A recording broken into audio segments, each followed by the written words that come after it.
항상 기뻐하라. 쉬지 말고 기도하라. 범사에 감사하라. 이것이 그리스도 예수 안에서 너희를 향하신 하나님의 뜻이니라. 데살로니가전서 5장 16절부터 18절 말씀. 아멘. 우리 같이 한번 암송해 볼까요? 시작. 항상 기뻐하라. 쉬지 말고 기도하라. 범사에 감사하라. 이것이 그리스도 예수 안에서 너희를 향하신 하나님의 뜻이니라. 데살로니가전서 5장 16절에서 18절 말씀. 아멘.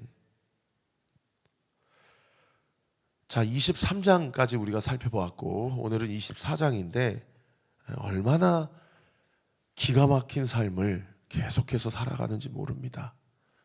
뭐 정확하게 다윗의 그 도피 생활의 기간을 알 수는 없지만 아마도 학자들에 의하면 10년 이상을 이렇게 도망자 인생을 살았을 것이더라고 그렇게 추정을 해요. 어제 본문에는 완전히 코너에 몰려서 정말 코너에 몰린 쥐마냥 야 여기서 이렇게 죽는구나 라고 하면서 이제 끝났구나 라고 하는 중에 하나님께서 블레셋 민족을 일으키셔서 사울로 하여금 블레셋 전쟁이 임하게 하여 다윗을 내가 결코 사울의 손에 넘기지 아니하리라 하신 말씀을 하나님께서 그 당시 어떤 정세를 사용하셔서 주관하셔서 다윗과 그를 따르는 모든 무리들을 살려주셨다는 것을 우리가 살펴보았습니다. 그리고 오늘 본문 24장 1절에 사울이 블레셋 사람들을 쫓다가 돌아왔다 라고 기록을 하고 있어요. 그런데 그때 또 어떤 사람이 그에게 말하여 이르되 보소서 다윗이 엔게디 광야에 있다. 이 엔게디라는 뜻은 염소의 샘이다. 염소들이 마시는 물이다라는 뜻이에요. 제가 지도가 있어서 그 엔게디 위치를 보여드리면 좋은데 사해 바로 옆에 있는 광야입니다. 그리고 이 염소들이 마시는 샘이다라는 뜻에 그 옆에 2절에 보시면은 사울이 온 이스라엘에서 택한 사람 3,000명을 거느리고 다윗과 그의 사람들을 찾으러 들염소 바위로 갔다. 염소들이 많이 야생 염소들이 서식하는 샘이 있는 곳이고 또 바위가 있는 곳이어서 그곳의 이름을 들염소 바위라고 이렇게 명명할 정도로 많은 풀과 물이 이렇게 자라고 있는 그런 광야입니다. 사울이 블레셋과의 전쟁에서 이겼는지 졌는지는 본문이 함구하고 있어요. 성경 기자가 그게 중요한 게 아니라는 것을 에둘러서 우리에게 말씀하고 있는 그런 부분이기도 하고요. 또 어떤 사람들은 쫓다가 돌아와서 바로 다윗을 쫓았다라는 것으로 봤을 때 아마도 블레셋과의 전쟁에서 이겼을 것이다. 그죠? 패배하였으면 바로 쫓을 수 있을까요? 그리고 한 2주 전인가요? 제가 설교할 때 사울이 가는 곳곳마다 승리하였다. 그 히브리어 단어가 괴롭혔다라는 뜻이라는 것 기억나시죠? 그러니까 여러분 전쟁에서 이긴다고 오늘날 우리라고 얘기하면 사업이 잘 되고 자식들이 공부를 잘해서 좋은 대학 가고 건강하고 건강검진에 큰 이상이 없고 한다고 해서 내가 마치 하나님께 복받은 인생이고 나는 지금 잘하고 있는 것이고 이렇게 생각해서는 아니 된다는 겁니다. 우리 그리스도인들은 날마다요 말씀 앞에 서야 됩니다. 할렐루야. 그래서 우리 자기 자신의 죄를 보고 하나님 앞에 회개하고 통회하며 자복하는 일을 매일 아침마다 다른 사람 정죄할 것이 아니라 자기 자신을 봐야 된다는 거예요. 요즘에 나라가 이렇게 혼란스럽고 대통령이 탄핵을 당할지언정 나는 하야하지 않겠다. 그리고 막 야당에서는 그리고 국회에서는 다 국무위원들 일으켜가지고 국무총리가 죄책감을 느낄 정도로 괴로운 시간을 보내고 있다. 어저께 조국 대표가 한 말이 맞습니다. 국민들이 장갑차와 총뿌리 앞에 섰는데 직을 걸고 반대를 했어야 되는데 그렇게 하지 못하고 엄연히 또 자리를 여전히 지키고 있는 국무위원들 정말 다 옷 벗어야 됩니다. 그런데요, 제가 드리고 싶은 말이 무슨 말씀이냐면 그렇게 뉴스를 한두 시간 보고 그렇게 또 기도하고 또 하나님과 묵상하는 시간을 가지면요, 제 마음이 너무 건조해요. 정치에 대한 이야기, 경제에 대한 이야기, 세상 돌아가는 이야기들로만 머리 안에 가득 차면은 누가 잘못했고 누가 잘했고 이게 문제고 저게 문제고 하면 기도가 안 나와요. 사랑하는 성도 여러분, 이번 내란 사건은 분명하게 하나님이 심판하실 것입니다. 그러나 너무 거기에 세상 사람들, 믿지 않는 사람들, 심지어 믿는 사람들조차도 다 유튜버에서 이번 정권은 뭐가 잘못됐고, 또는 보수 유튜버는 오죽하면은 민주당이 이렇게 탄핵을 남발하고 예산을 다 그렇게 깎아버리니 대통령이 오죽 탁 나오면 그렇겠냐고 대통령을 옹호하고. 여러분, 분명히 잘못된 건 잘못된 거지만 우리 온리교회 성도님들께 부탁드립니다. 너무 그렇게 세상 소식이나 돌아가는 소식에 함몰되어서 기도가 막히는 일이 없게 되기를 우리 구주 예수 그리스도의 이름으로 축원합니다. 오늘 본문도 보세요. 다윗이 사울을 죽일 수 있는 결정적 찬스가 자기의 도망자 도피 생활 가운데 오늘 본문뿐만 아니라 다음 장, 다다음 장 26장이 또 나옵니다. 근데 그때마다 뭐라고 고백해요? 6절 말씀 보시면은 자기 사람들에게 이르되 내가 손을 들어 여호와의 기름 부음을 받은 내 주를 치는 것은 여호와께서 금하시는 것이니 그는 여호와의 기름 부음을 받은 자가 됨이니라. 내가 결정적으로 다윗 사울을 죽일 수 있었지만은 사울을 죽이지 않습니다. 왜요? 하나님께서 사무엘을 통하여 기름 부어 세우신 이스라엘의 첫 번째 왕이기 때문이에요. 여러분, 이 안에, 이 행간에 다윗의 어떤 마음을 볼 수가 있습니까? 하나님의 통치하시고 하나님께서 다스리시는 하나님의 주권 앞에 자기의 입장이나 자기의 감정이나 자기의 생각이나 자기의 억울함을 철저히 배제하는 모습을 볼 수 있다는 것을 볼 수 있어요. 여러분, 우리가 손가락질은 참 잘합니다. 윤 대통령은 이게 문제다, 여당은 이게 문제다, 야당은 이게 문제다. 손가락질은 잘해요. 여러분, 얼마나 고통스러운지 모릅니다. 하나님이 이 땅을 보시면서 얼마나 마음 아파하시는지 모릅니다. 여의도 국회 앞에 보니까 다 10대, 20대, 30대 청년들이에요. 이제는 완전히 집회 세대가 다음 세대로 완전히 넘어왔어요. 저는 걱정이 되더라고요.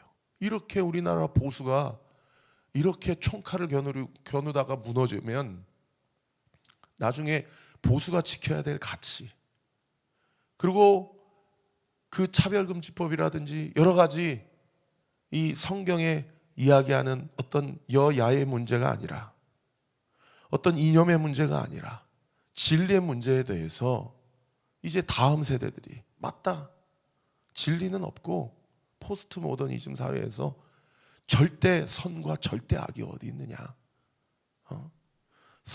정체성도 자기가 선택할 수 있는 거 아니냐, 그렇게 다음 세대들이 보수의 가치에 대해서 완전히 짓밟아 버리고 다 자신의 소견에 오른 대로 이 나라 이 민족이 그렇게 어지럽혀질까, 크게 걱정이 되더라고요.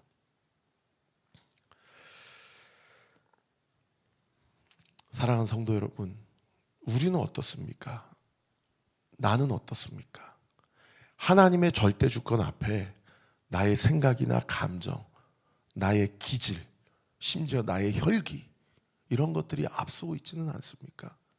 조금만 화가 나면 버럭버럭 화를 내버리고 이것이 옳지 하면서 단죄하고 정죄할 것이 있으면 기도하거나 주님께 묻기 전에 그냥 확 베어버리고 가정에 여러 가지의 불화를 일으키고 교회에 여러 가지 분열을 일으키고 이 사회에 여러 가지 분열에 또 한 몫을 하는 그런 집단, 그런 성도로 이 시대에 한국교회가 변질되고, 이 시대에 성도들, 크리스찬이라고 하는 그리스도인들이 그렇게 타락하고 변질된 것은 아니냐 이 말이에요.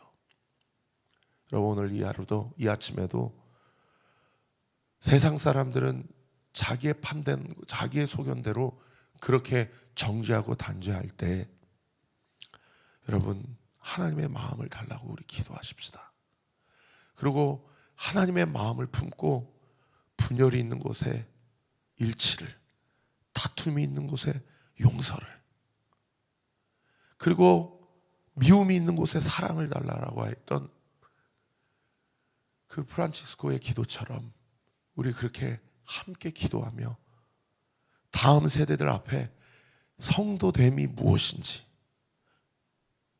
그리스도인이 무엇인지를 우리 보여주는 우리 온리교회 성도들이 되시기를 우리 구주 예수 그리스도 이름으로 축원합니다.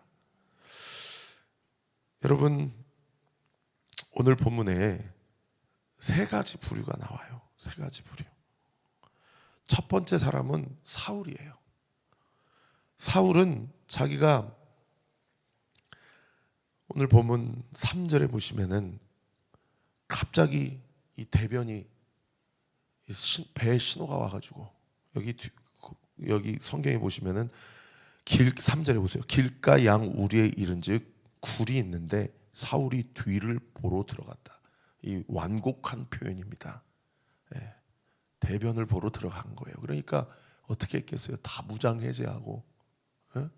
다 망토라든지 이 갑옷이라든지 다 해체하고 창이랑 무기 다 옆에 다 두고, 그리고 심지어 자기를 호위하는 자기의 그 호위 무사들 다 밖으로 나가라고 그러고 이를 보았지 않았겠습니까?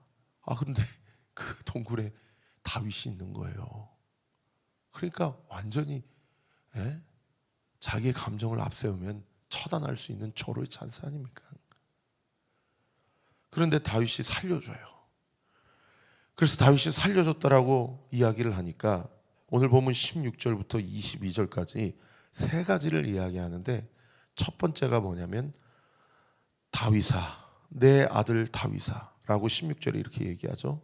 그러면서 17절에 보시면은 나는 너를 학대하되 너는 나를 선대하니 너는 나보다 의롭다. 18절 보세요. 네가 나 선대한 것을 오늘 나타냈나니 여호와께서 나를 내 손에 넘기셨으나 네가 나를 죽이지 아니하였도다. 다윗의 의로움을 칭찬하고 자기의 죄를 고백합니다. 놀라운 고백이에요. 아마 자기도 모르게 망토를 베었던 그 천조각을 보면서 사울은 등에 식은땀이 났을 것입니다. 그러면서 놀랍기도 하고 부끄럽기도 하고 수치스럽기도 하고 미안하기도 하고 고맙기도 하고 여러 가지 복합적 감정이 다 들었을 거예요. 근데 그 상황 가운데 사울과 다윗의 그 거리가 오늘 본문의 16절에 보시면 하반절에 이것이 네 목소리냐 하고 소리를 높여 울었다라고 하는 것을 보니, 사울이 데리고 다녔던 3,000명의 군사들과 다윗이 데리고 다녔던 600명의 군사들 그 사이의 담화를 1대1로 어디 골방에 들어가서 이 대화를 나눈 게 아니고 다 듣고 보고 있는 상황 가운데서 자신의 부하들 앞에서 이런 얘기를 한 거예요. 그러면서 19절에 이렇게 얘기하죠. 사람이 그의 원수를 만나면 그를 평안히 가게 하겠느냐. 네가 오늘 내게 행한 일로 말미암아 여호와께서 너에게 선으로 갚으시기를 원하니 보라, 엄청난 고백을 합니다.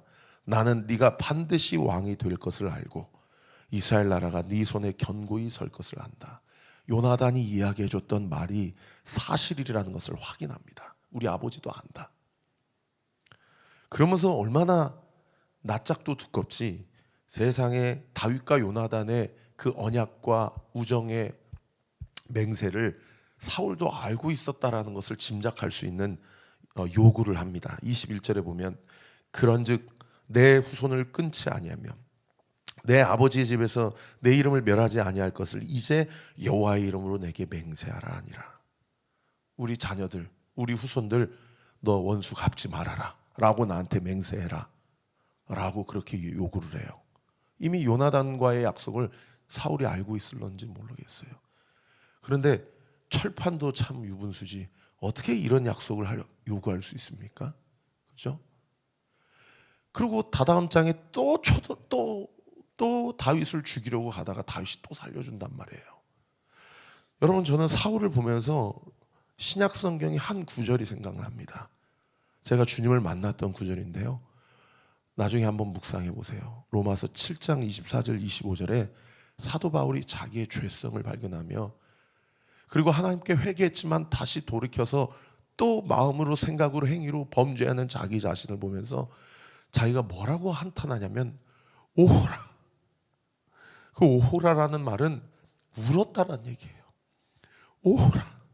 나는 곤고한 사람이로다. 거기 곤고한 사람이로라는 표현은 다른 번역 성경에 나는 비참한 삶을 사는 인생이로다라는 표현입니다. 여러분, 우리가 알면서도 또 죄를 져요. 알면서도 또 넘어져요. 우리는 연약하기 때문에 알면서도 하나님의 주권이 내 인생의 1순위라는 것을 고백하면서도 또 우리의 감정을 앞세우고 또 우리의 생각을 앞세우고 또 우리의 소견에 옳은 대로 행하는 그런 존재가 바로 저와 우리라는 거예요. 그러니까 비참한 인생이죠. 누가 이 사망의 늪에서 나를 건져낼 수 있겠는가? 내가 마음으로는 하나님의 법을 따르기를 원하면서도 육신으로는 내가 죄의 종이 되어서 그렇게 살아가는 내 자신을 본 겁니다. 사울이 이렇게 이야기를 하면서도 또 그 다음 장에 또 다윗을 죽이려고 쫓아간다니까요. 여러분은 어떠십니까? 저는 너무 제 이야기인 것 같아요.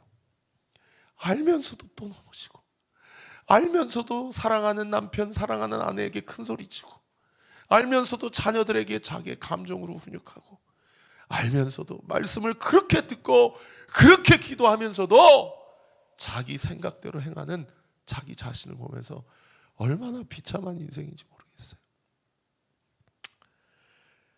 그런가 하면 누가 있냐면 다윗이 있어요. 다윗은 죽이려고 했지만 그러면 안 된다 라고 하면서 오늘 본문 5절에 보시면은 4절에 보시면 어떻게 합니까? 다윗의 사람들이 이르되 보소서 여호와께서 당신에게 이르기를 내가 원수를 내 손에 넘기리니 네 생각이 좋을 대로 그에게 행하라 하시더니 이것이 그날이니이다 하니 다윗이 일어나서 사울의 겉옷 자락을 가만히 베었다. 여러분, 다윗이 겉옷 자락만 베었다는 얘기는 사실은 사람 앞에서는 야 다윗 대단하다라고 박수칠 만한 일이에요. 왜요? 죽일 수 있었는데 옷자락만 베었으니까. 그런데 여러분, 하나님 앞에서는 다윗은 이미 사울의 목을 벤 겁니다. 그러니까 그 다음 구절에 성경이 뭐라고 기록해요? 그리한 후에 사울의 옷자락을 뱀으로 말미암아 다윗의 마음이 찔렸다라고 얘기해요. 이미 하나님 앞에서는 다윗이 사울을 죽인 겁니다. 하나님 앞에서는 행위가 중요한 게 아니고요, 마음도 하나님 보시기에는 죄거든요. 이미 여자를 보고 음욕을 품은 자마다 이미 간음한 것이다. 여러분, 이 하나님의 기준 앞에 누가 감히 설 수 있겠습니까? 오죽하면 이사야 선지자 6장에 나오면 그 거룩한 천사들도 6날개에 달렸는데 거룩하다 하면서 두 날개로는 머리를 가리고 얼굴을 가리고 두 날개로는 팔을 가리고 두 날개로 날개짓 하면서 하나님의 거룩하심을 찬양하겠냐고요. 오라, 나는 곤고한 자다. 마음이 찔렸다는 것은 다윗이 그만큼 하나님과의 관계에서 10여 년의 광야 인생 가운데 그의 영성이 시퍼렇게 살아있었다는 얘기예요. 그의 영성이 얼마나 민감해 있었는지를 성경 기자가 우리에게 가르쳐 준 거예요. 여러분은 얼마나 영성으로 민감하게 서 계십니까? 행위만 안 하면, 누구 뒷담화 하는 것 정도는 하나님도 이해해 주실 거야.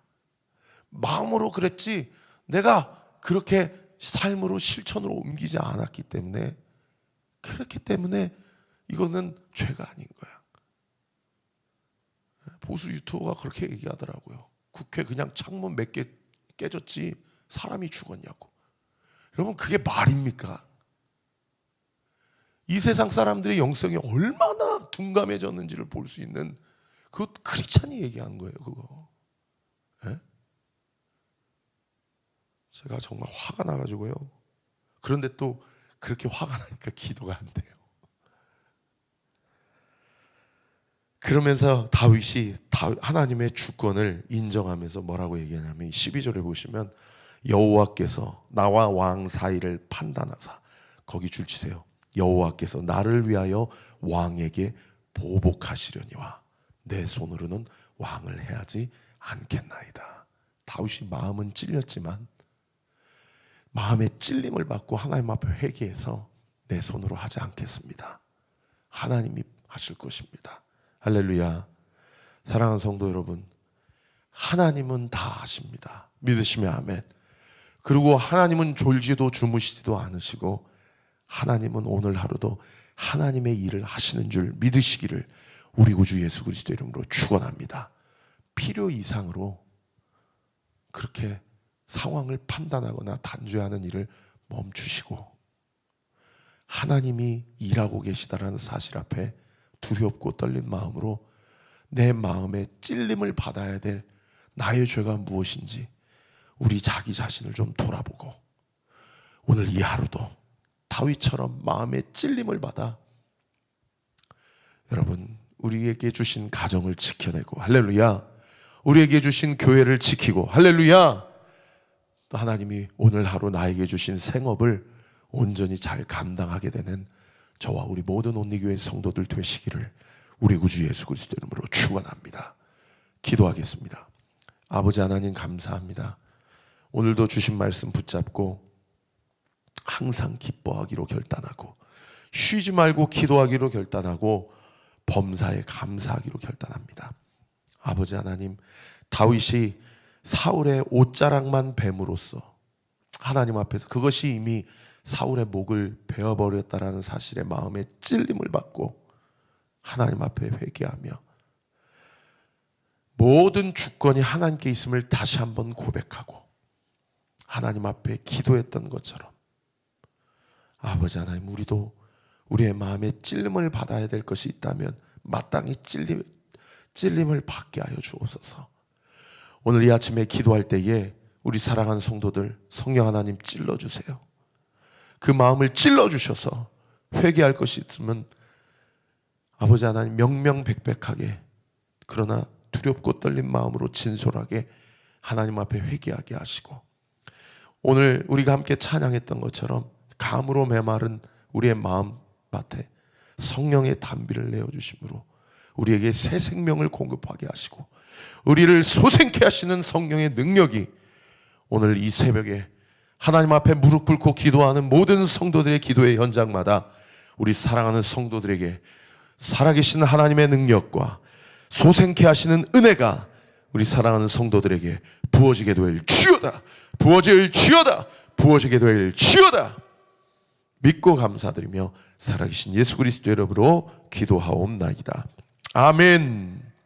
지금은 우리 구주 예수 그리스도의 은혜와 하나님의 사랑과 성령 하나님의 위로교통 충만하심이 오늘 주신 말씀 붙잡고 마음의 찔림을 받아 하나님의 주권을 인정하고 하나님 앞에 회개하며 하나님의 은혜를 상고함으로 주와 동행하며 승리하기로 결단하는 우리 사랑하는 온리교회 모든 성도들 머리머리 위에 지금으로부터 영원토록 함께 하시기를 간절히 축원하옵나이다.